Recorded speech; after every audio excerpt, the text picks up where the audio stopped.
Bienvenidos a todos a esta nuestra cuarta charla de ODUCátedras, que se titula Think Tanks y Universidades.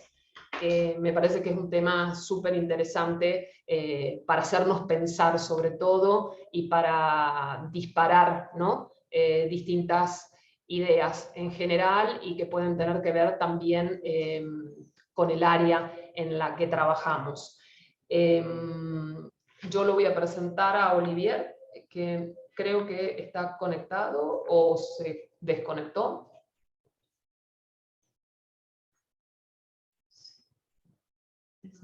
Desapareció. Bueno, vamos a esperar un minuto porque quizás Olivier perdió la conexión y ahí ya lo presento y damos inicio. Mientras tanto se van uniendo otras de las personas registradas.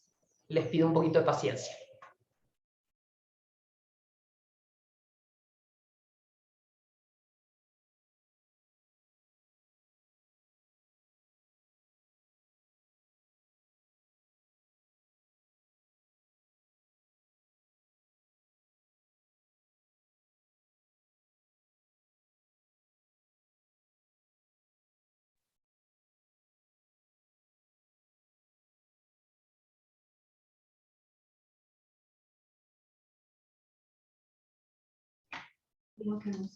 Ahí estás, Olivier, de nuevo. Estaba esperando unos minutitos para que ingreses. Se ve que te habías desconectado. Te voy a presentar. Olivier Urrutia es franco-español y estudió Ciencias Políticas y Literatura en la Universidad de Barcelona y la Sorbona, respectivamente. Es doctor en Ciencias Políticas por la Universidad de Barcelona. Tras un periodo en la industria cinematográfica, fundó la empresa de consultoría ID Mascoinsey, de la que fue socio director, especializada en asistir a organizaciones del sector público y privado en sus prácticas de gestión. Es muy interesado en el papel de los actores de las políticas públicas y comprometido con el interés general. Fue director general del Observatorio Europeo de los Think Tanks, antes de ser miembro fundador del Cercle K2 y miembro del Comité Estratégico de Esquema Pública, el think tank de la Esquema Business School. También ha ocupado cargos en el ámbito de los asuntos públicos y las estrategias de influencia, director asesor de Alevía y Senior Advisor of Cardinalis. Actualmente es delegado general de la Fédération du Commerce Coopératif et Associé, FCA, perdón por mi francés, una organización profesional representativa que asesora y representa los intereses de 173 marcas nacionales con un peso global de 163 billones en 2022. En relación, Olivier Urrutia asume diversos mandatos de administrador en grandes empresas, así como en instituciones a nivel nacional y europeo. Es miembro titular de la Comisión para la Evaluación de las Prácticas Comerciales del Ministerio de Economía y Finanzas. Imparte clases y conferencias para el gabinete del primer ministro en el Institut des Hautes Études de Défense Nationale, IHEDN, pedagógico de Science for Executive Education. Muy apegado a la transmisión de conocimientos, ha impartido numerosos cursos en diversos másters universitarios en Francia y España. Olivier Urrutia es investigador en la Universidad de París-Saclay, dentro del Laboratorio de Innovación, Tecnologías, Economía y Gestión, LITEM, y miembro de la Asociación Internacional de Gestión Estratégica. Tuvo el honor de ser nombrado en el ranking de líderes económicos del futuro del Instituto Josel de España en la edición 2019. Así que bienvenido, Olivier, que aparte comparto con ustedes, es un amigo con el que me he reencontrado después de muchos años, así que feliz de que estés aquí con nosotros y que compartas todo lo que sabes sobre este tema. Adelante, Olivier, gracias. Hola, buenos días a todas y a todos desde París.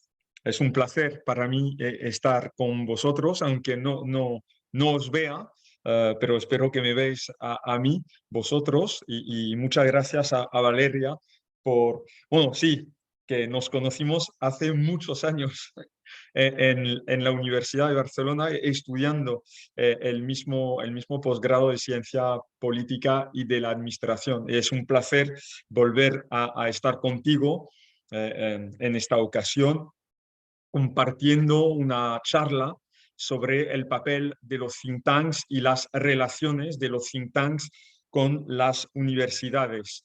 Bueno, y lo has organizado tú y con lo cual te agradezco mucho tu confianza e interés.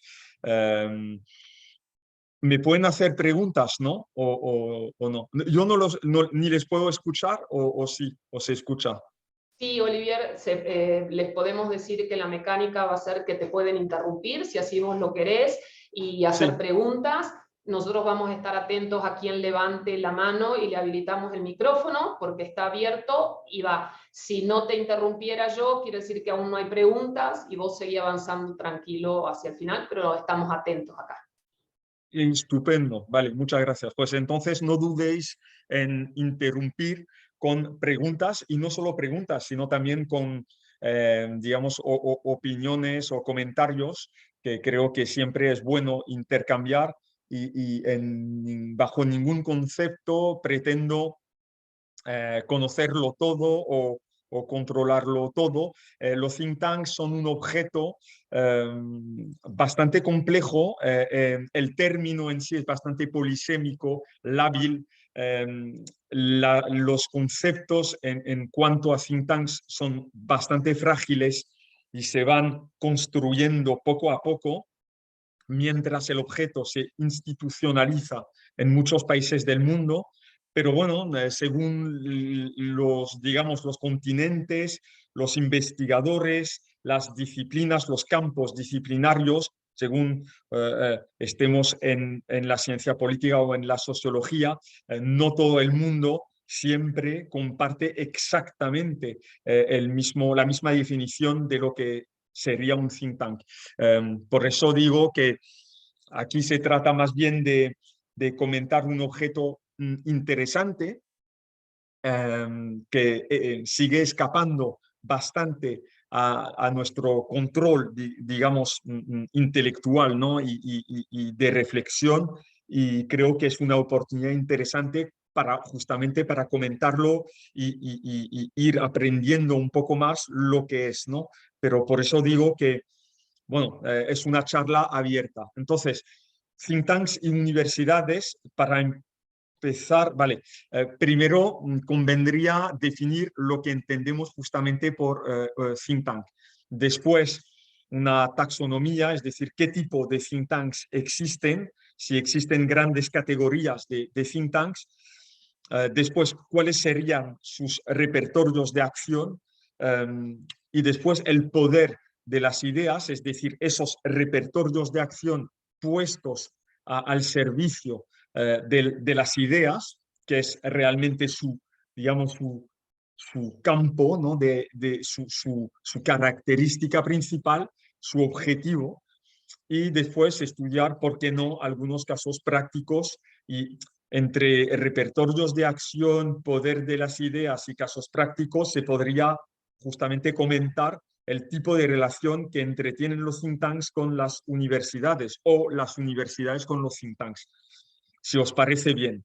Entonces, esas dos imágenes a mí me gustan porque justamente ponen el dedo en el problema que yo estaba comentando justo antes, en preámbulo, porque en el idioma inglés, think tank es un juego de palabras que pues designa tanto un depósito, ¿no? Depósito tank en el sentido de depósito de ideas, depósito de reflexión, y tank el carro militar.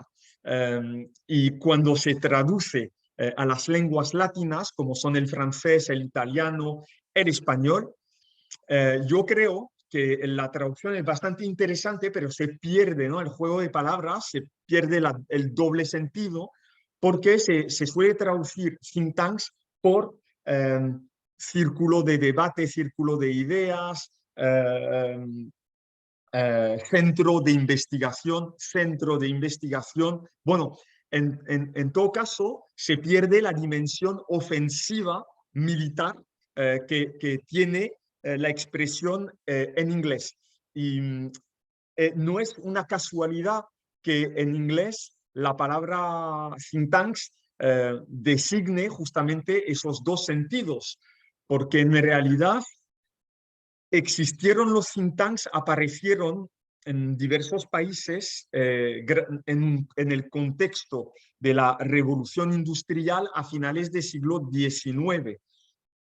Y la expresión think tanks existía en el idioma inglés también a finales del siglo XIX, pero el objeto y la expresión coexistían sin coincidir. No se usaba nunca la expresión think tanks para designar este tipo de organización. Solo a partir de los años 50, 60, justamente periodistas en Estados Unidos empezaron a emplear la expresión think tanks para designar este tipo de organizaciones.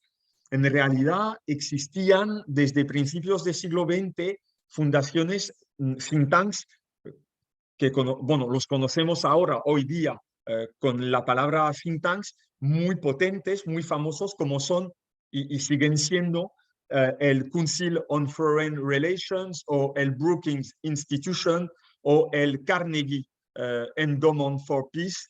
Y es interesante porque existían, no se les llamaba think tanks, y por qué a partir de los años 50, 60 se empezó a designar con la palabra think tanks, pues porque en plena Guerra Fría entre el bloque soviético y el bloque occidental del bando estadounidense, pues resulta que en Estados Unidos empezaron a aparecer muchos centros de investigación dedicados a la planificación militar, a la política militar, a la política de seguridad y defensa de Estados Unidos en este marco de la Guerra Fría. Entonces ahí aparecieron centros como la RAND Corporation o la Mitre Corporation, que siguen existiendo hoy día y de hecho que son de las más potentes, los más potentes think tanks del mundo. La RAND Corporation, que tiene base en 5 países del mundo, dispone de un presupuesto anual de entre 250 y 300 millones de dólares, cuando el think tank más potente de Francia tiene 6 millones de euros, el think tank más potente de España tiene 4, bueno, y los think tanks más potentes de América Latina disfrutan de 2 o 3 o 4 millones de dólares anualmente. Ahí se ve una diferencia enorme entre esos think tanks en Estados Unidos y los think tanks en los otros países del mundo.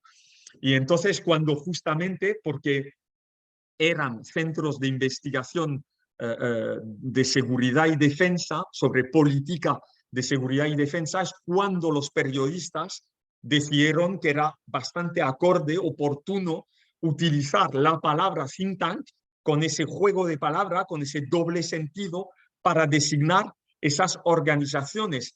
Lo que se buscaba con ello era designar tanto o definir tanto su capacidad de pensar, reflexionar, fomentar estrategias en políticas públicas de defensa y seguridad, como también designar su capacidad ofensiva en la guerra de las ideas. Es decir, que la Guerra Fría era una guerra ideológica más que militar. Y entonces ahí se designaba a los think tanks como la prolongación de los carros de combate en el terreno físico, pues ahí los think tanks prefiguraban los carros de combate intelectuales, en el campo intelectual, perdón. Bueno, espero que todo el mundo me entienda.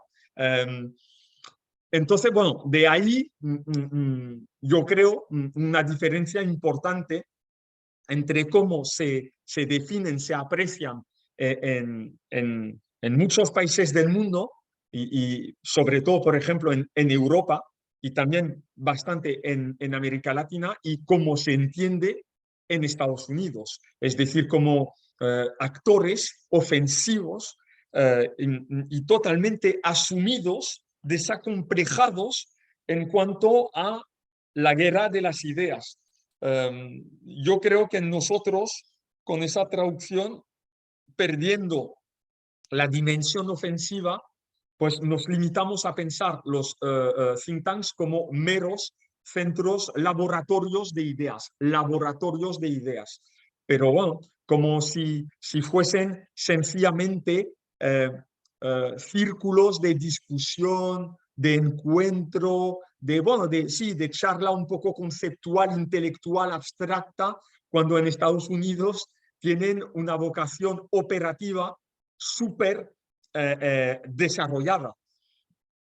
Y por eso las empresas y los poderes públicos se apoyan tanto en ellos y por eso también les financian, digamos, con tanta generosidad.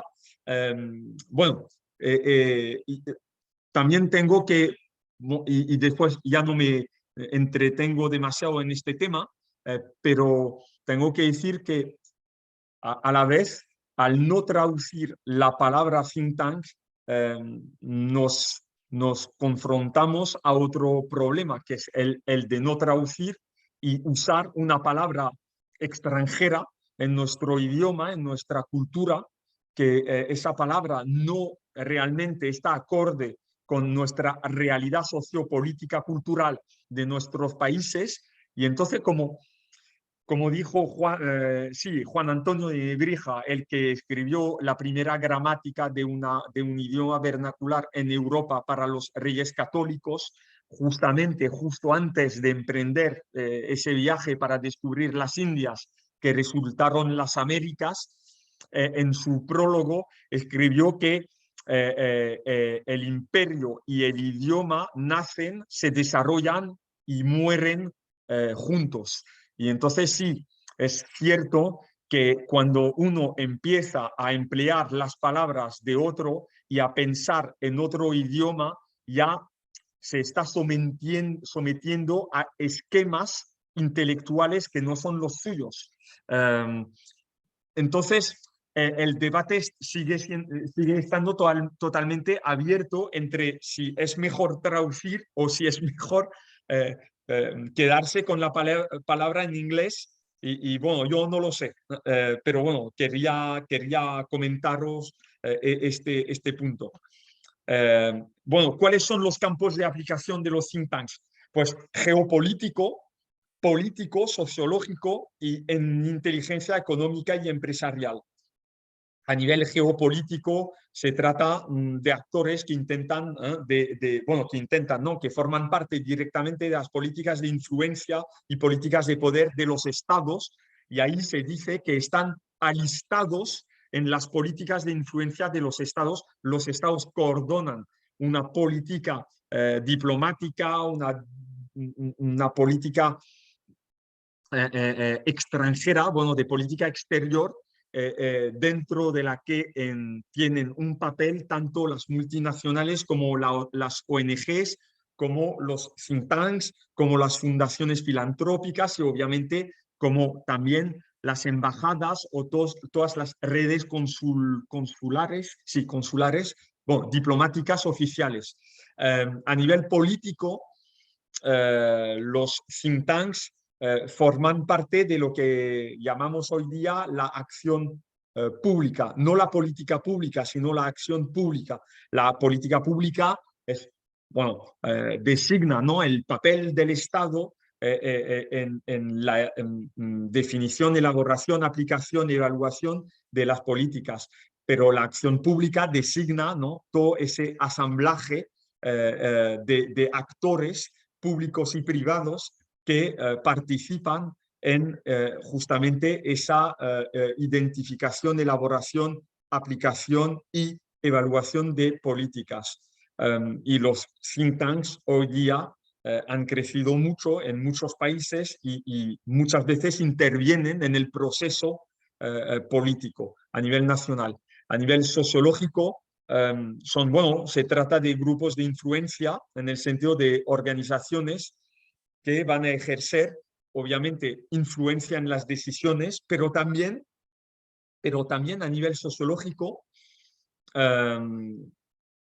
representan intereses particulares de grupos sociológicos bastante bien identificados, no solo económicos, pueden ser ideológicos, económicos, obviamente, a veces geográficos también, y hasta a veces nacionales, regionales, locales, regionales y a veces nacionales, desde el punto de vista del escalón supranacional para la Unión Europea o internacional con las organizaciones internacionales. Y desde el punto de vista de la inteligencia económica empresarial, pues su campo de aplicación o, bueno, su interés dentro de este campo es su capacidad en captar y después propagar toda la información, todo lo relativo a las normas, a la reglamentación, a los comportamientos e interpretaciones que favorecen una determinada estrategia de un actor determinado. Estos son los grandes campos de aplicación o bueno, sí, campos de intervención de los think tanks.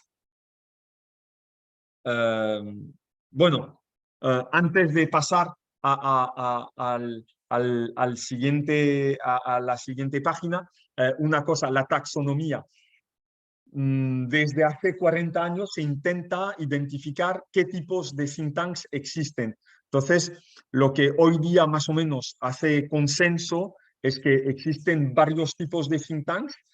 Uno sería lo que se llaman universidades. Eso os interesa, se supone. Universidades sin estudiantes.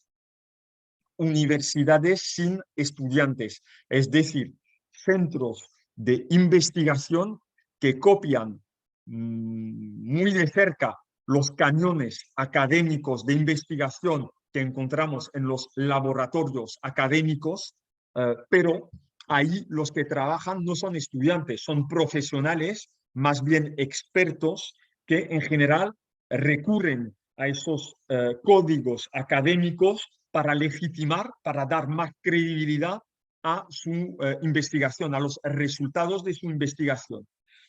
Después tenemos a los think tanks partidarios, es decir, los think tanks de los partidos políticos, think tanks relacionados a nivel orgánico o a nivel presupuestario, financiero, con partidos políticos, es decir, en general, organizaciones creadas, fomentadas desde partidos políticos para dar más salida a sus ideas, a sus programas políticos, y los partidos políticos pues los van a apoyar o bien desde un punto de vista organizativo o bien desde un punto de vista financiero. Después están los advocacy tank.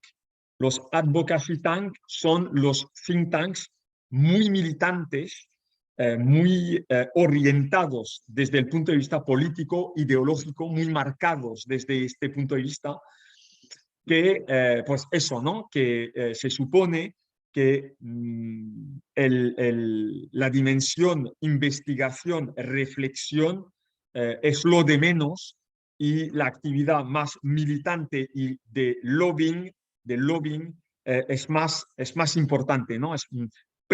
Prima la acción de influencia sobre la actividad de investigación y reflexión. Yo discrepo a nivel personal de esa lectura. Me parece un poco falacia, porque yo formo parte de esos investigadores que consideran que, por definición, un think tank es un advocacy tank. No me creo que haya una diferencia de grado desde el punto de vista de la influencia entre un think tank normal, entre comillas, y un advocacy tank, porque la esencia misma de los think tanks es influir en las políticas públicas. Entonces, bueno, cuando está dicho esto, yo ya me quedo un poco perplejo, dubitativo, cuando me dicen que unos influyen poco y son, por ejemplo, universidades sin estudiantes, y otros influyen mucho y son advocacy tank, porque en realidad nunca se pretende influir poco. Un think tank está hecho para influir mucho. Y si no influye mucho, pues en general la gente deja de apoyarle y de financiarle, porque está perdiendo su tiempo y su dinero. Y después tenemos los think tanks temáticos, es decir, los think tanks expertos. Son los think tanks que en vez de tratar de todo el espectro, de todo el abanico de las políticas públicas, se van van a enfocar un solo tema de política pública, por ejemplo, medio ambiente y climatología, o economía, o política exterior, o educación y salud, por ejemplo, ¿no? Se van a detener en una o dos temáticas políticas públicas de las que se van a hacer un poco los embajadores, los portavoces, los expertos identificados y reconocidos. Y bueno, ahí sí que su trabajo es realmente, yo creo que influir lo más posible en un sector político específico. Esos serían los grandes tipos de think tanks que existen en el mundo. Obviamente, según qué país, pues habrá un tipo más desarrollado que otro. Entonces, dicho todo esto, ¿qué es un think tank? Pues un think tank, una definición bastante sencilla, es una organización reconocida a nivel jurídico. Es importante, es decir, una organización que tiene estatutos jurídicos. Dos, esa organización es sin ánimo de lucro. Tiene que ser sin ánimo de lucro.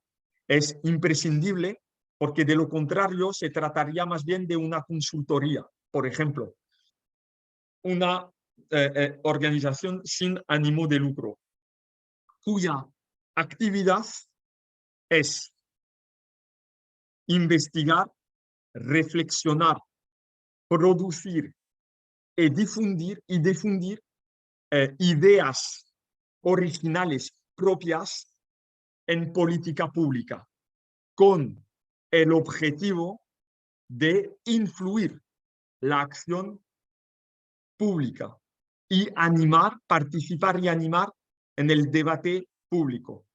Entonces, una organización reconocida a nivel jurídico sin ánimo de lucro, cuyo objeto son las políticas públicas y cuyo objetivo es influir justamente el proceso de la acción pública y animar el debate público. Esto sería un think tank. Es una definición muy abierta. Se asume que sea muy abierta porque ahí también, de lo contrario, pues sería de cierto modo una forma de negar la idiosincrasia de las organizaciones. Es decir, que una organización, obviamente en Argentina, no tiene sentido compararla con un think tank en Estados Unidos. ¿Por qué? Porque sencillamente Estados Unidos no tiene el mismo dispositivo institucional sociopolítico que Argentina. Y entonces los think tanks ni van a tener exactamente los mismos estatutos o la misma forma, pero tampoco van a tener el mismo lugar, no van a ocupar el mismo lugar y el mismo papel dentro del dispositivo político, porque no estamos con dos dispositivos iguales. Entonces, hay que tener una definición que tenga en cuenta rasgos, un mínimo, ¿no?, de rasgos compartidos, y a la vez que acepte las mínimas diferencias entre los diferentes modelos nacionales. Por ello, durante muchos años, décadas, se desarrolló un presupuesto que era que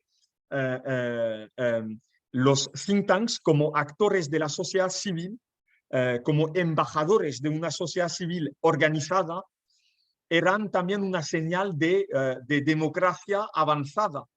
pero las últimas décadas nos han demostrado que estábamos totalmente equivocados, porque ahora Rusia, por ejemplo, o China o Turquía, pues disponen de muchos think tanks, igual que encontramos en Argentina, en Francia, en Alemania o en Estados Unidos. Y bueno, yo no voy a entrar en el debate de si Rusia o China son dictaduras o no. Yo creo que no, pero sí que son regímenes muy autoritarios y democracias iliberales.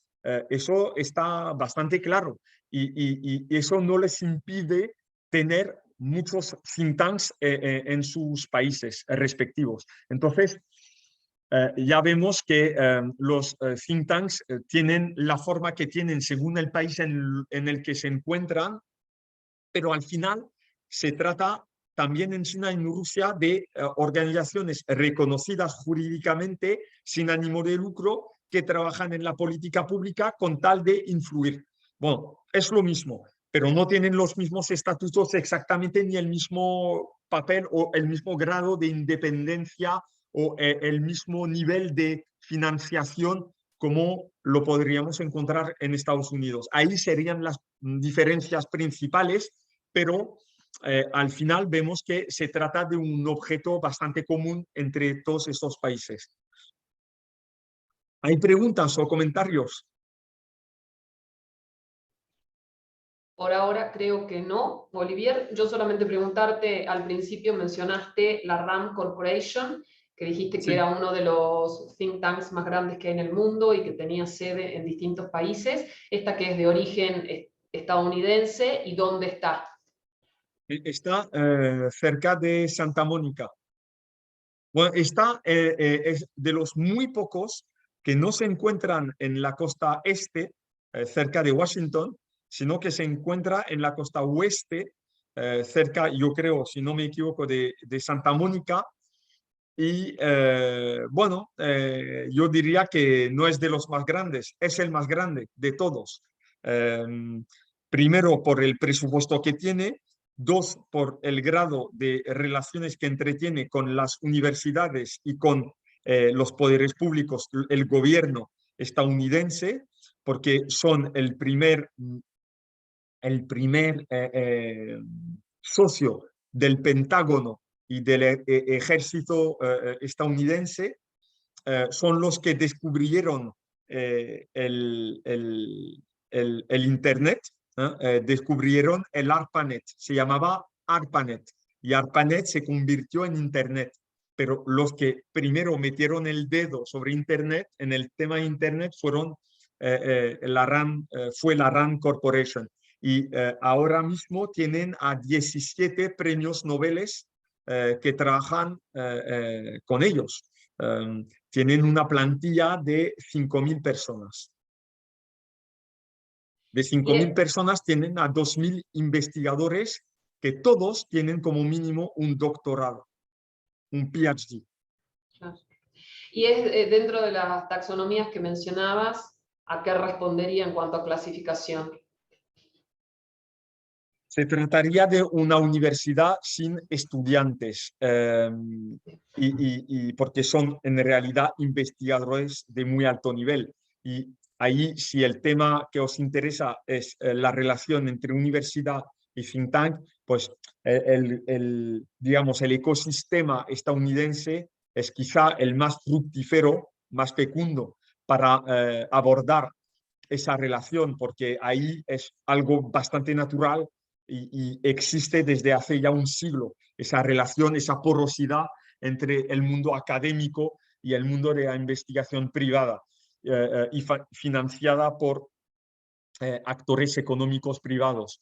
La RAND Corporation aparece también en una película de Spielberg reciente, los Pentágonos Papers, puesto que en la primera secuencia de la película, el actor principal, que no me acuerdo de quién se trata, pero se ve que sale, todo el mundo supone que sale de la CIA, del edificio de la CIA, de la CIA. y sale con justamente Pentágonos Papers, es decir, con, bueno, con notas clasificadas, ¿no? Secretas. Pero no, se ve porque cuando la cámara sigue al actor, se detiene en el logo del edificio donde está escrito RAND Corporation. ¿Por qué? Porque la RAND Corporation tiene un convenio con la CIA y tiene el derecho de archivar dosieres secretos para la CIA. Es decir, ahí el nivel de institucionalización de la RAND Corporation en Estados Unidos y su grado de cercanía con el gobierno, ¿no? Con el gobierno y con la alta administración estadounidense. Es realmente un think tank muy potente, con sede en Londres y sede en Bruselas también. Y en Bruselas tiene un edificio con 50 personas, es decir, con más personas que cualquier otro think tank europeo. Es decir, tiene más presencia en Europa que la propia Unión Europea, bueno, que los Estados miembros de la Unión Europea. Eso sí que es un problema, un tema sobre la influencia.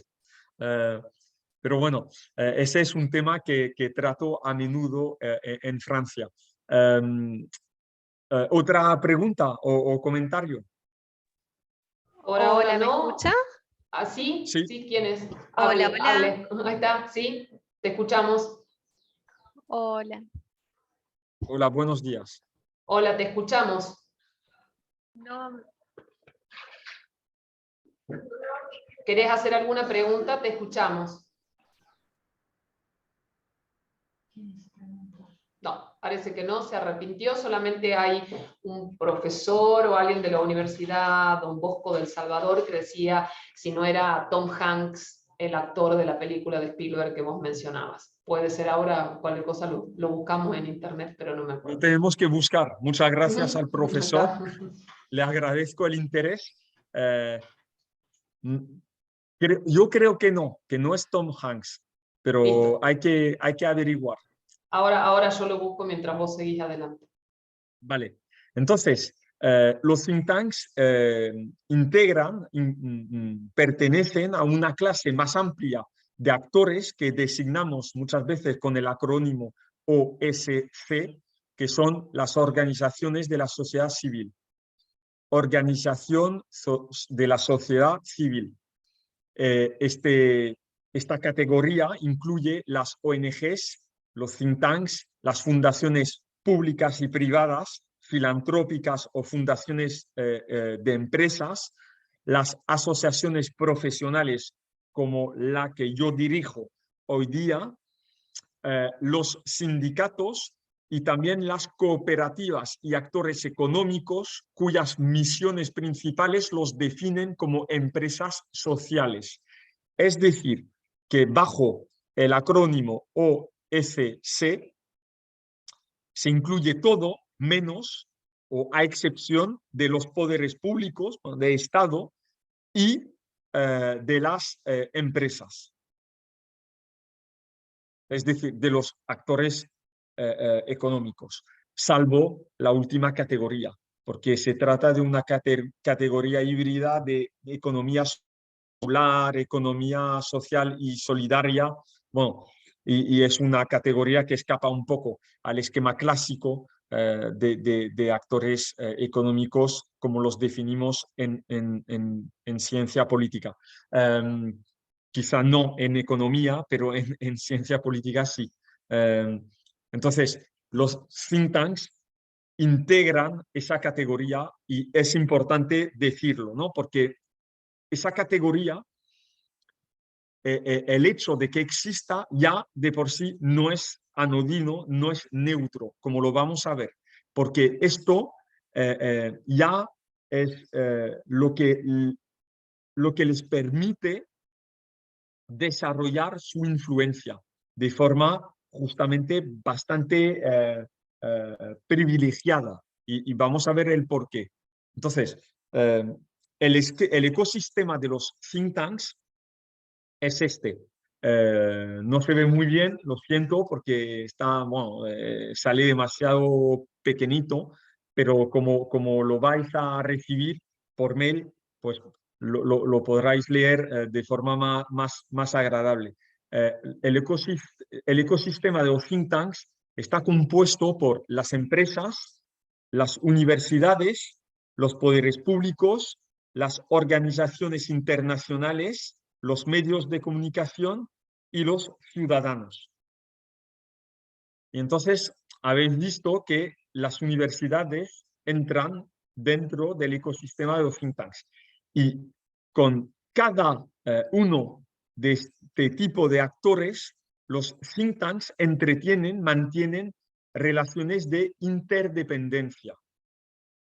Importante decirlo porque los think tanks, para justificar, yo diría más bien para legitimar su capacidad de influencia, van a recurrir a varios tópicos que merecen ser mencionados, pero también cuestionados, entre los cuales se encuentran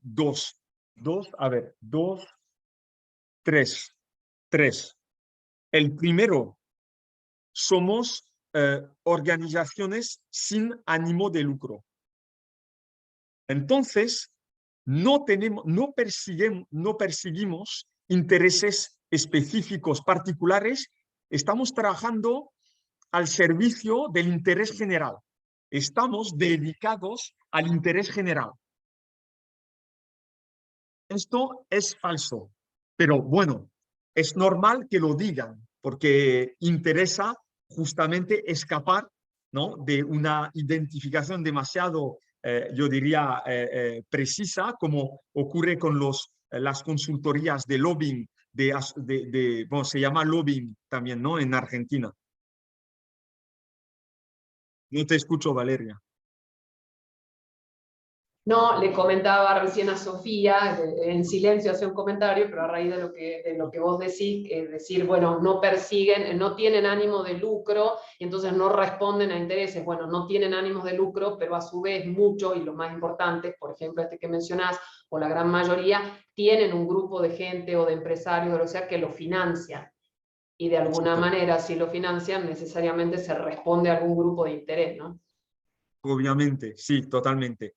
Entonces, uno de sus, digamos, de sus herramientas, de sus recursos discursivos para, digamos, esconder su grado de influencia, o, digamos, no esconder, ¿no?, pero eufemizar. Eso se llama un proceso de eufemización del carácter militante interesado del think tank. Entonces, ¿cómo se persigue ese proceso de eufemización? Con uno, el recurso de somos sin ánimo de lucro y perseguimos el interés general. Dos, somos totalmente independientes, autónomos, independientes. No rendimos cuentas a nadie. Y tres, somos expertos. Y necesitáis una experticia, una pericia para contribuir a la acción pública. Bueno, el segundo punto, el de la independencia, es falso también. Es decir, primero porque nadie en este mundo es independiente de nada. La palabra más correcta sería más bien hablar de relaciones o lazos de interdependencia.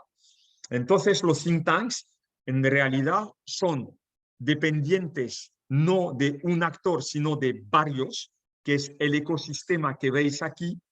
Y dos, los actores del ecosistema también dependen de los think tanks. Cuando yo hablo de relaciones de interdependencia, va en los dos sentidos, ¿no? Entonces, es importante entender esto, es decir, que según lo que están buscando los think tanks, por ejemplo, el think tank está en un momento en el que está buscando financiación, pues sí, está bastante dependiente de las empresas y de los poderes públicos para recibir financiación.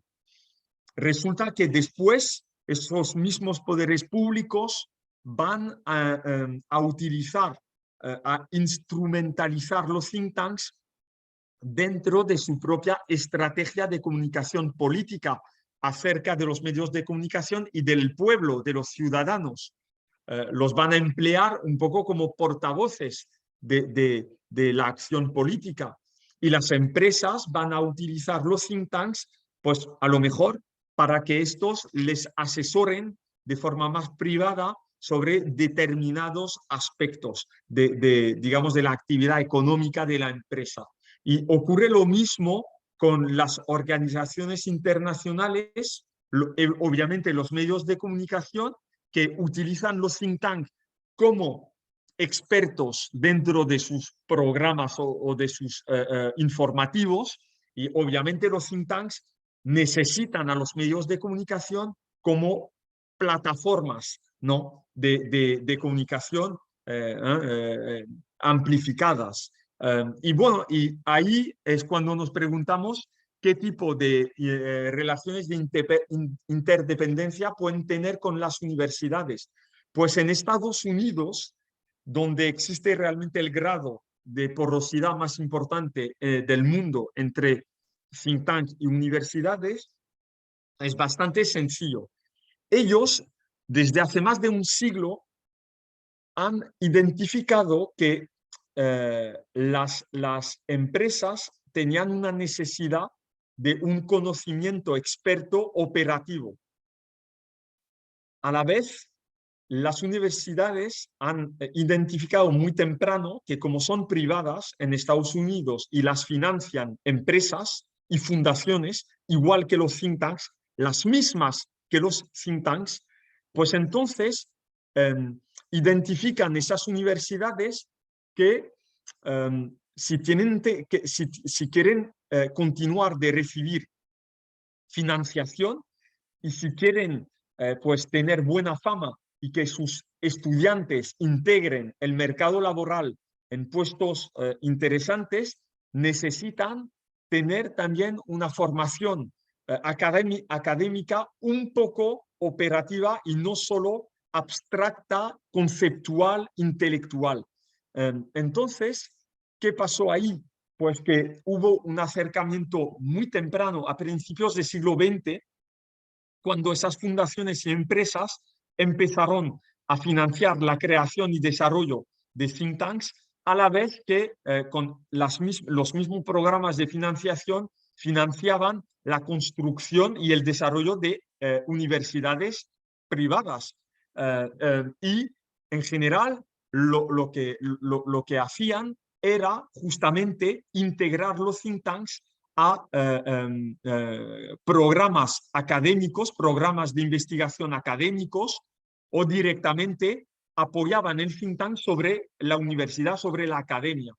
Entonces, por eso en Estados Unidos muchos think tanks o bien pertenecen a la universidad como una especie de, digamos, organización específica, pero relacionada con la universidad, o cuando no es el caso, en todo caso, tienen un grado de comunicación y de interrelación muy importante, muy desarrollado. No existe desconfianza entre los think tanks y las universidades. De hecho, todos los grandes investigadores o directores de programas de los think tanks son a la vez, al mismo tiempo, profesores titulares en las grandes universidades estadounidenses. Cumulan los dos empleos sin que nadie se inmute de esto. Todo lo contrario, lo encuentran bastante enriquecedor e interesante. Y los alumnos, los estudiantes investigadores, a menudo, cuando entran en un programa de PhD, pues desarrollan la investigación de PhD no en un laboratorio universitario, sino en un laboratorio de ideas que es un think tank. Y el think tank, bueno, se asemeja a un laboratorio académico dentro de la universidad. Tiene para ellos el mismo papel, ¿no?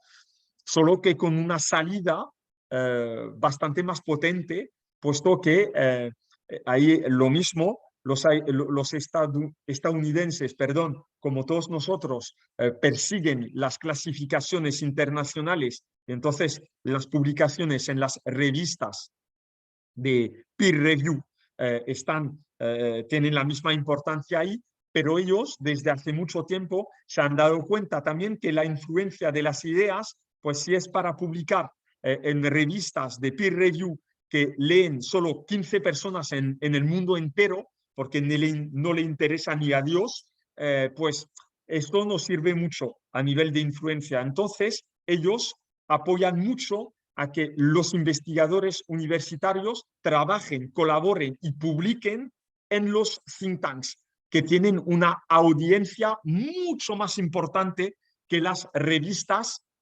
académicas. Entonces, por eso digo que para ellos el equilibrio, ¿no?, entre academia, think tank, para ellos el think tank sería más o menos como la salida operativa de lo que se está haciendo, desarrollando en la universidad. Cuando nosotros, en todo caso en Francia y en Europa, ha habido mucha desconfianza entre la universidad, que era cosa del gobierno, de los poderes públicos, y los think tanks, que eran vistos como organizaciones privadas financiadas por el sector privado, y entonces no se querían mezclar. Entonces había mucha desconfianza, mucha distancia y muy poca porosidad y relación o sinergia entre los dos.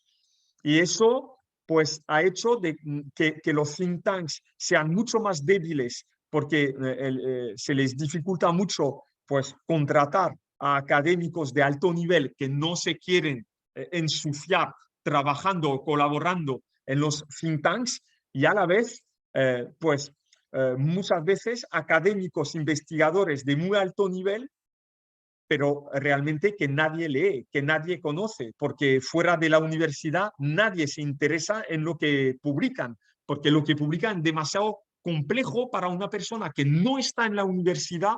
Muchas veces le parece una especie de sabirio, de idioma totalmente incomprensible. Entonces, bueno, los estadounidenses han asumido desde el principio que la investigación universitaria también tenía que tener un enfoque de influencia, influir los paradigmas, influir los tropismos, influir las ideas. ¿Preguntas o comentarios? Por ahora no, Olivier, vamos para adelante. Pues entonces, para resumir, los objetivos: animar el debate público, influir la agenda política, influir en la elaboración y toma de decisión en la política pública. Y las actividades: vulgarizar la investigación científica, lo que acabo de explicar, producir experticia, pero operativa, útil, empleable directamente, organizar redes temáticas, redes de investigación, redes políticas, poner en circulación productos cognitivos como, por ejemplo, narrativas, como ideas, como esquemas, organizar eventos públicos o privados donde se difunde, ¿no?, la influencia de los think tanks, y asesorar tanto los actores públicos, como los actores privados. Esas son las actividades de los think tanks. Ahora, ¿cuáles son sus repertorios de acción? Es decir, sus herramientas. 1. La logística, competencias laborales, técnicas, práctica del terreno. Eso es más bien para las ONGs, más bien las ONGs, aunque en Estados Unidos existen think tanks que tienen también desarrollado esa parte de competencia, de práctica del terreno. Constitución y participación a grupos de trabajo a nivel nacional e internacional. Ser invitados, intervenir en audiencias, en general en las asambleas parlamentarias, Congreso, Senado, bueno, Congreso de Diputados, Senado, tal y cual. Convocatorias públicas o privadas. Asesoramiento, lo acabo de decir, las redes políticas, temáticas y científicas, hay una falta de ortografía, lo voy a corregir. Redes personales, articular y animar las redes de contacto, redes de influencia personales y la multiposicionalidad de sus actores. Voy a explicar después a qué me refiero con esto. Asegurar también o fomentar la coalición de intereses, también fomentar una actividad discursiva como elaboración de relato político que se convierte en elemento de poder cuando se hace dominante en el espacio público, y desarrollar producir una experticia como recurso que permite marcar las decisiones y reorientar las preferencias públicas. Y ahora, y no he mencionado el track 2, que está un poco más arriba. El track 2 se llama track 2, todo lo relativo a la diplomacia oficiosa, la diplomacia intelectual. Existe la diplomacia oficial, la diplomacia política, es decir, la diplomacia con los representantes del gobierno, del Estado, los consulados y las embajadas, y después existe esa diplomacia intelectual, que es la diplomacia de las universidades con esos programas, ¿no? Programas entre universidades de distintos países e intercambios, los think tanks y ONGs que colaboran entre sí desde distintos países. Es decir, que a veces se ha visto que países que a nivel oficial estaban enfrentados y no se querían hablar, que no querían dialogar entre sí, en realidad pasaban por las ONGs y los think tanks para continuar el diálogo, pero un diálogo, digamos, que podía escapar de los medios de comunicación, es decir, un diálogo no público, un diálogo más bien discreto entre ellos, pero para no romper todos los lazos entre ellos, pues voy a poner un ejemplo, porque si no me estoy liando y no lo vais a entender, porque me doy cuenta de que no me explico bien. Después de la Primera Guerra Mundial, cuando las naciones organizaron la Sociedad de las Naciones, la SDN, Estados Unidos, que era uno de los principales impulsores, no quiso participar de forma oficial porque estaba sumergida en su política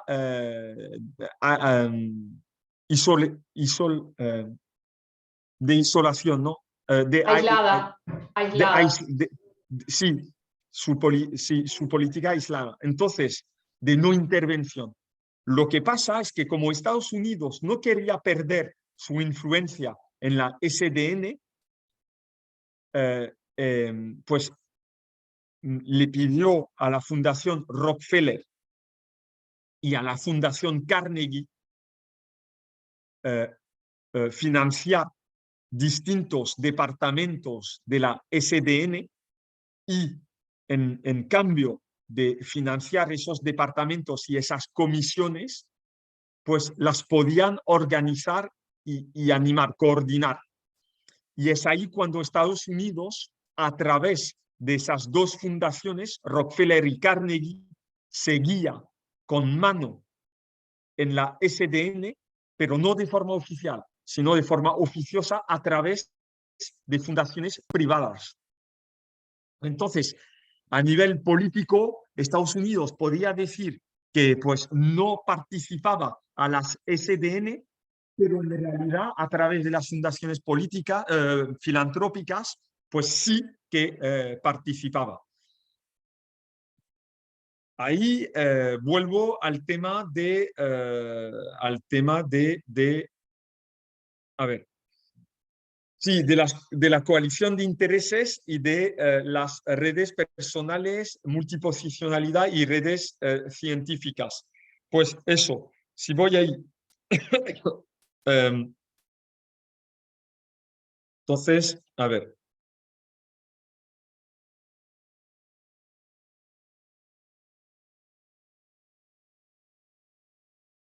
Perdón, ¿no?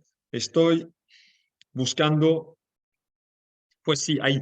Pues esto no está traducido al castellano. Me queda por traducirlo, lo siento mucho. Eso se llama posicionamiento intersticial. Es decir, que en el intersticio, es decir, que los think tanks están en la confluencia de varios campos. En la teoría del sociólogo francés Bourdieu, Pierre Bourdieu, Bourdieu suponía que había, la sociedad se organizaba en campos, el campo político, el campo económico, el campo mediático, el campo académico, el campo intelectual, el campo, bueno, y los think tank, como lo vimos antes con el gráfico sobre su ecosistema, se encuentran justamente en la confluencia de todos esos campos. Y eso es lo que les da su valor añadido en cuanto a influencia. ¿Por qué?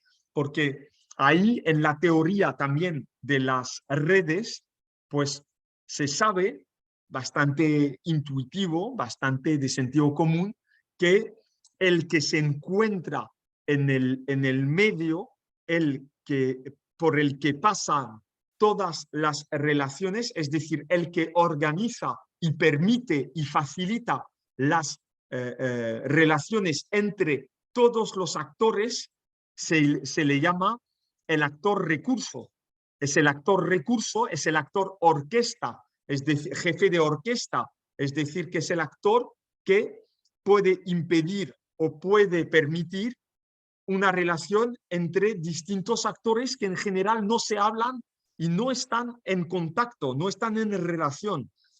Y los think tanks tienen esa capacidad de reunir en su seno, en su gobernanza, en su consejo de administración, consejo científico, consejo estratégico, pues reúnen en general a los políticos, a los intelectuales, a académicos de alto nivel prestigiosos, reúnen también a altos ejecutivos empresarios de alto nivel también, altos funcionarios también. Y al final, ¿qué pasa? Pues que cuando nosotros hice una investigación sociográfica de los think tanks en Francia y en España, y bueno, no hubo ninguna sorpresa. De que estaba ahí era diputado, senador, ministro o exministro, también magistrado, juez, una multinacional, por ejemplo, gran intelectual, profesor emérito. Toda esa gente obviamente se reúne, hablan y comparten intereses.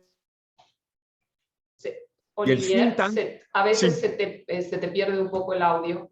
No sé Ah, si es por el perdón. momento, pero bueno, ahí está, ahí te recuperamos bien. A veces como que se quedaba congelado y se interrumpió un poquito el audio, pero ahí ya está Y bien. ahora, Ahora está está bien. perfecto, ahora está perfecto, sí, sí. Vale.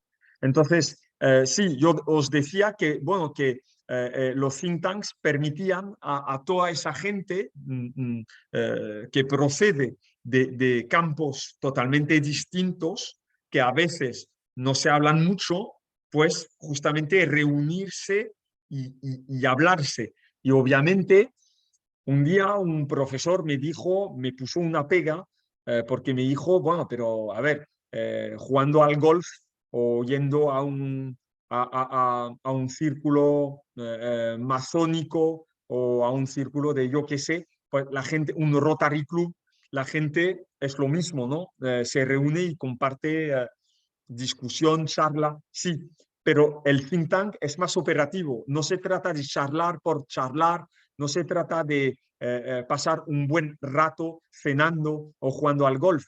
Es una organización que promueve y defiende intereses particulares, los intereses de los que han creado el think tank, los intereses de los que financian el think tank. El think tank nunca es neutro. El think tank es el resultado de una visión del mundo, es el resultado de valores y creencias e ideas de los que están ahí. Es decir, que un think tank es una cosmovisión totalmente particular, específica. Y entonces la gente que se reúne ahí y trabaja ahí y se relaciona es gente que comparten no solo un interés por el golf o por cenar bien una vez al mes, no, se reúnen porque comparten valores, creencias, ideas políticas e intereses específicos particulares. Entonces, no es cierto que un gran profesor de universidad pueda hablar en la vida normal fácilmente con un alto empresario, con un ministro del gobierno y con un juez de la Corte Suprema. No es verdad que ocurre a menudo esto jugando al golf, mientras que en el think tank sí ocurre a menudo. Y el think tank esto lo permite y hasta lo favorece, lo facilita. Por eso se dice que el think tank es una buena caja de influencia, un buen actor de influencia, porque reuniendo esos perfiles, esa gente, pues el think tank consigue agrupar todos los campos de la sociedad en torno a él y los puede implicar según su estrategia de influencia, ¿no? Los puede mover. Otro tema también sobre lo que había dicho antes, sí, también el tema de la multiposicionalidad, es decir que, y esto también tiene que ver con el mundo de la academia, nos damos cuenta cuando hacemos una sociografía del personal de los think tank que muchos ocupan varios cargos en distintos campos, pero de forma simultánea, en el mismo tiempo. Uno es profesor de universidad, a la vez es asesor para grandes empresas, a la vez es participante, actor del think tank y está involucrado en la acción política, y a veces a la vez es una persona que escribe y publica libros y interviene en los medios de comunicación y se le reconoce como además un intelectual, bueno, implicado, un intelectual, digamos, militante, ¿no? Entonces, ese grado de multiposicionalidad es también el que participa del poder de influencia de los think tanks, que justamente también ahí favorecen este tipo de perfiles, pero también buscan mucho este tipo de perfiles, justamente perfiles muy transversales, muy completos, que tienen redes de contactos, de influencia en diversos campos, en distintos campos. Olivier, tengo una Sí, pregunta de alguien de acá y después sí, tendríamos que ir como redondeando para cerrar en 15 minutos más o menos para ver si hay más sí. preguntas. Pregunta aquí Sofía Pekarek sobre cuál vendría a ser la diferencia entre lo que se mencionan como a veces comunidades epistémicas, ¿no? Que existen por fuera de las universidades, son parecidas pero no son, ¿no? También están formadas por expertos, generan ideas, buscan soluciones a los problemas y tienen cierto grado de legitimidad. Pregunta cuál vendría a ser la diferencia, si es que la hay. Pues sí, es una muy buena pregunta. Muchas gracias. Las comunidades epistémicas existen y de hecho se han estudiado los think tanks de forma, bueno, muy, diría muy superficial, no se ha hecho a fondo pero se ha empezado a estudiar los think tanks desde este punto de vista, desde este concepto de comunidad epistémica. Es decir, preguntar, ¿los think tanks son comunidades epistémicas, sí o no? La respuesta es bastante, diría, diversa, porque en Francia 2 investigadores han investigado esa pregunta y su respuesta es no, no, son demasiado diferentes en prácticas, en códigos, en valores, en posicionamiento, como para definirles ellos mismos como una comunidad epistémica.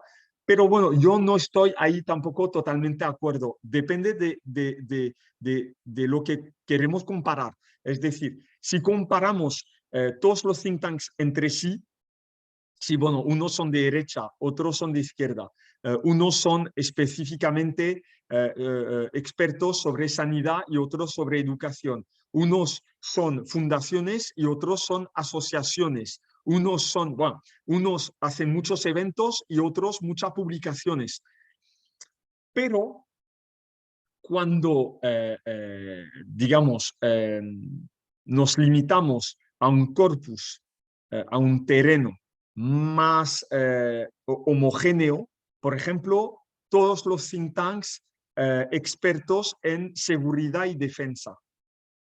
Ahí, no digo a nivel nacional, a nivel internacional, sí que se podría hablar de comunidad epistémica, porque comparten, aunque uno sea polaco y el otro sea argentino y el otro sea canadiense, comparten el mismo objeto de investigación, a veces los mismos perfiles de investigadores, muchas veces las mismas temáticas de investigación, los mismos programas son muy similares y el mismo idioma, el idioma de la política de seguridad y defensa. Entonces, ahí sí que ya nos acercamos bastante más a la definición de lo que es una comunidad epistémica. Y en cuanto a su pregunta de si las comunidades epistémicas son think tanks, yo diría que no.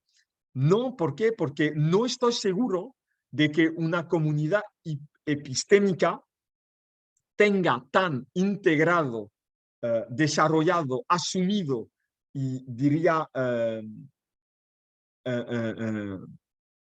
llevado a un grado operativo máximo el tema de influir en las políticas públicas.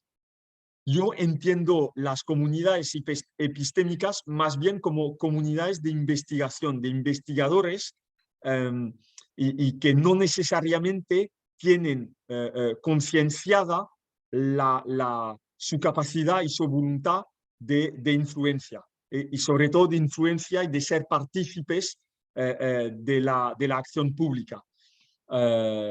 Entonces, bueno, y dos, porque no creo que todas las comunidades epistémicas tengan un reconocimiento jurídico, como dije antes. Y, bueno, sin ánimo de lucro, sí, puede ser, pero que tengan un estatuto jurídico propio, algunas sí, muchas otras no, porque muchas comunidades epistémicas son comunidades de hecho, ¿no? Bueno, no sé, ¿eh? Es una pregunta que estoy haciendo ahora. Si alguien quiere contestar o comentar, por mí, muy bien. Enhorabuena. Adelante. No, creo que queda, por ahora no veo a nadie que levante la mano. Acá estábamos, pues yo estoy con Sofía justo en el mismo lugar y estábamos comentando, y bueno, sí, a veces no, como que las líneas que se trazan entre una y otra cosa, a veces son como finas, ¿no? Hay cosas que pueden entrar, Sí, hay otras que no, sí. hay otras que claramente no, y ver, sí, como que surgen muchas preguntas. El tema, en realidad, yo lo que voy viendo a medida que vas haciendo la exposición, es que el tema es mucho más complejo de lo que uno se imagina. Yo al menos cuando vine a escuchar la exposición, me imaginaba que era un tema, no sé, mucho más simple, pero ahora que vos lo vas desarrollando, veo que es mucho más complejo y que tiene un montón de aristas y de cuestiones a tener en cuenta, ¿no? Sí, Así que totalmente, totalmente. te dejo seguir De hecho, adelante. Sí, pues os voy a enseñar bueno, esto es divertido, bueno, a mí me divierte, pero bueno, yo me divierto con cosas un poco raras, extrañas, pero bueno, pero creo que esas dos eh, frases, esas dos declaraciones de Woolridge, el periodista, y de Roosevelt, el presidente, yo creo que dejan bastante claro el papel de los think tank y la influencia que pueden tener. No lo voy a leer porque mi acento en inglés es bastante pésimo, pero bueno, creo que todo el mundo lo puede leer y lo puede entender.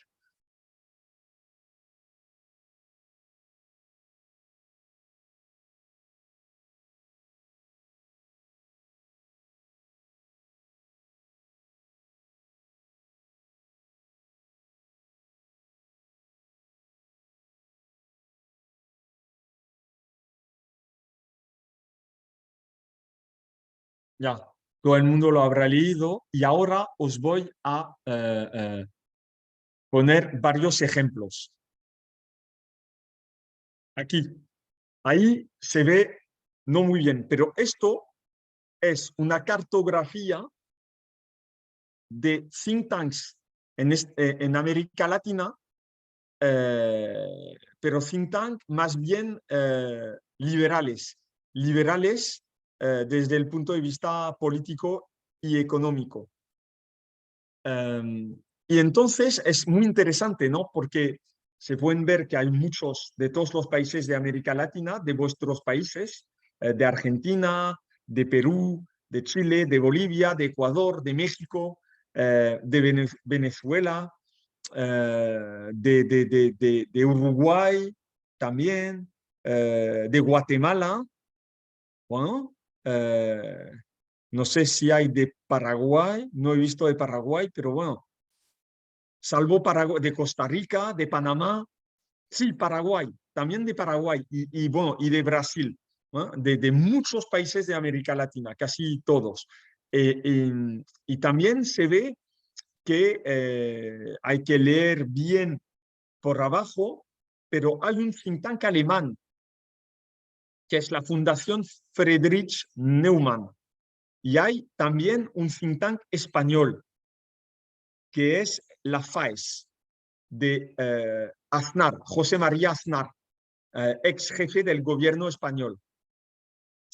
Bueno, y después veis cuadros rojos, el pequeño Latinoamérica Libre, el Relial, el FIL, el ACER y el Atlas. Y bueno, ¿eso qué son? Son conglomerados de think tanks, los cuadros rojos, muchas veces financiados desde el extranjero, sobre todo Inglaterra, Canadá y Estados Unidos, por empresarios más bien muy liberales, muy capitalistas liberales, que a través de sus programas de financiación han montado esos conglomerados que ellos mismos después financian y articulan, animan una comunidades de think tanks afines a sus valores y a sus ideas. Y todo esto que veis justamente es la cartografía y la red de think tanks de América Latina, que comparten todos esa inclinación, esa sensibilidad por una economía más bien capitalista liberal. Interesante, ¿por qué? Porque esto se llamaría justamente una red política e ideológica. Es una red, no una red de investigación, pero sí una red, no es una red científica, pero es una red política e ideológica. Y existen las mismas redes científicas. Por ejemplo, en la Unión Europea, pues cuando entramos en los programas de investigación de la Unión Europea, pues podemos identificar cuáles son los actores que participan de esos programas de investigación, y son actores del sector público y del sector privado, de muchos países diferentes, miembros o no miembros de la Unión Europea, y entre los cuales encontramos ONGs, fundaciones y think tanks. Y entonces ahí es lo que llamamos nosotros redes científicas, que son redes que hacen investigación científica en torno a un programa de política pública determinado, pero bueno, es interesante porque ahí entran también universidades, y entonces vais a tener, y vuelvo ahí arriba, aquí, esto es el registrado de transparencia voluntario de la Unión Europea, es decir, todas las organizaciones que pretenden entrar en contacto con los responsables políticos o funcionarios de la Unión Europea para hacer lobbying. Y entonces, ¿qué pasa? Pues que hay varias categorías, y entre las cuales hay una categoría interesante, porque hay una que son las ONGs específicamente, otras que son para los representantes de intereses y digamos, las asociaciones sindicales y profesionales, como la mía, otra para las consultorías de asesoramiento, otras para los representantes religiosos, otros para los representantes locales, regionales, públicos, y la última categoría muy interesante, que es la cuarta, es grupos de reflexión, organismos de investigación y instituciones académicas. Fijaros, la Unión Europea ha creado una categoría en la que mezcla las universidades con los think tanks. Porque está claro, ponen grupos de reflexión, organismos de investigación e instituciones académicas. Han creado una categoría en la que directamente clasifican a los think tanks al mismo nivel que los centros de investigación académico. Esto es muy fuerte porque obviamente yo creo que un think tank no es un centro de investigación académico, ni tienen el mismo objetivo real, ni tampoco funcionan exactamente del mismo modo, pero bueno, para los think tanks esto es una victoria enorme, porque esto les permite tener el mismo nivel de prestigio y de credibilidad que las universidades.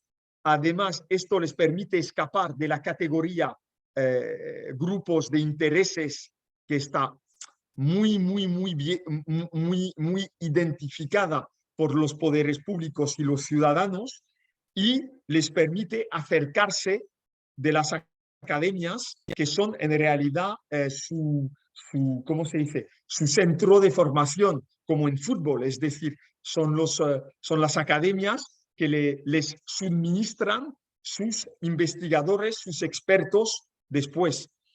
Entonces, bueno, eso ya señala muy bien, subraya muy bien el interés que tienen los think tanks de acercarse siempre a la academia, a la vez que les gusta mucho desmarcarse de las academias, aludiendo a su capacidad operativa, práctica, que no tienen las universidades.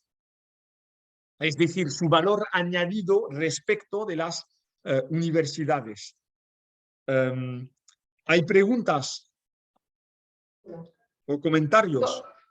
No, Sí. no hay ahora, Olivier, todavía. Y bueno, por la hora, que son la 1:30 aquí ya, 6:30 calculo allá en Francia, Sí, tendríamos que ir exacto. como cerrando un poco, y de ahí vemos si hay alguna otra pregunta como para concluir. Que solo deciros que sí, yo tengo muchos casos, y es verdad que no los puse todos aquí, pero casos digamos, realmente de cercanía, de colaboración. entre universidades y think tanks. Bueno, por ejemplo, en España, el CIDOB de Barcelona, pues no es que colabore con las universidades, sino que tiene su propia universidad. Ha creado el EBI, que es la escuela de Barcelona de estudios en relaciones internacionales y bueno, ese centro docente, ¿eh? Eh, di- dis- eh, perdón, ofrece programas de formación y a la vez pues tiene una relación íntima con el think tank CIDOB, puesto que es el CIDOB que ha creado la escuela de docencia y tienen a la vez un convenio con la Universidad Ramon Llull y con la facultad de la Ramon Llull, que es la facultad Blanquerna, que es la facultad de Ciencias de la Información y Comunicación y de Relaciones Internacionales. Y tienen convenio de investigación. Comparten alumnos, estudiantes y programas entre todos. Eso es un caso, por ejemplo, muy famoso, pero hay muchos más. Por ejemplo, en Estados Unidos con la Hoover Institution on War. Hoover Institution on War, que tiene su edificio y su biblioteca en la Universidad de Stanford, que es una de las más prestigiosas de Estados Unidos, y fue creado el think tank dentro de la universidad y pertenece a la universidad y de ahí desarrolla sus propios programas de investigación sobre historia, guerra y seguridad y defensa. Ahí también podéis ver que hay un grado importante de cercanía entre universidad y think tank. Y bueno, casos como estos hay bastante más, hay bastante más. No en todos los países, ¿eh? Ojo, mucho en Estados Unidos y más bien poco en los otros países, pero cada vez hay más. Es decir, es una tendencia. La tendencia es que Estados Unidos abrió la puerta hace un siglo, los demás países, muchos de Occidente, no contemplaron esa posibilidad por temas culturales de esas sociedades, pero cada vez más hay menos distancia o hay más cercanía entre think tanks y centros de docencia y de investigación académica. Los hay también en Argentina, como los hay también en España o en Francia. Hay una cercanía que está operando en los últimos años. Perfecto, Olivier. Bueno, para cerrar, podemos hacerlo con esta pregunta, que es si cabría identificar o encuadrar de alguna manera un think tank como una fundación con un interés privado.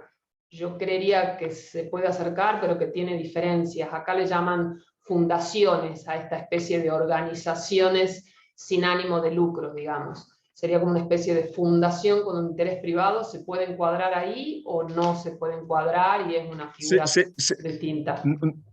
Se puede encuadrar perfectamente por un motivo, es que, lo vuelvo a repetir, un think tank tiene estatutos jurídicos, pero da igual cuáles. Bueno, tiene que ser sin ánimo de lucro, pero después puede ser fundación de interés público, puede ser asociación sin ánimo de lucro, asociación sin ánimo de lucro de interés público, puede ser.